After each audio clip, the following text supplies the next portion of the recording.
projects, it will be often required by you to operate a camera.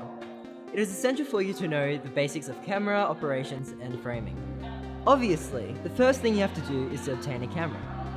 Even though you're allowed to use your own cameras for the future project, cameras will always be available at school, right here at the CLL. Borrowing a camera from the CLL is very simple. Just walk up and politely ask the lady on the front desk. Remember to ask for a camera, tripod, and an SD card. Now that you've got your gear, it's time to prep for shooting. So what's in the bag?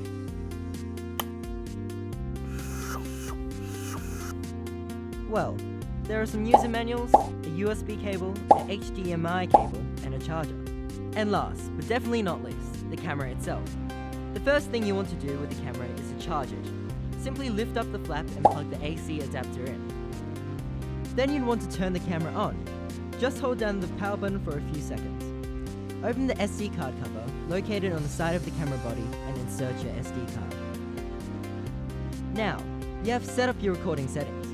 Press the function button on the top left corner and then press the menu. Switch to the second tab and scroll down to recording mode and select it. Here you can select your video quality according to your needs. The better quality, the more space it takes up. Then scroll down to the frame rate and tap on it. Select 25 FPS. Finally, select the third tab that looks like a wrench. Scroll down to AV/headphones. Make sure it is set to headphones. This allows you to monitor your audio while recording. Sometimes you may need to stabilize your shot or obtain a steady panning shot. For this you'd use a tripod. Tripods may be a little tricky at times, but once you've got the hang of it, it becomes much easier. First, extend the legs of the tripod by untightening the screws on each end of the tripod legs. The extension should easily slide out. Press the lever on the top of the tripod leg to allow the leg to spread. Pull until you hear a click, and push the leg into the set positions. Repeat for each leg. Adjust the vertical extensions until the camera reaches a desirable height.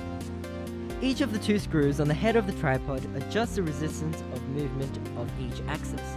The bottom one adjusts the panning resistance, and the top one adjusts tilt resistance. The lever on the top of the head removes the base plate.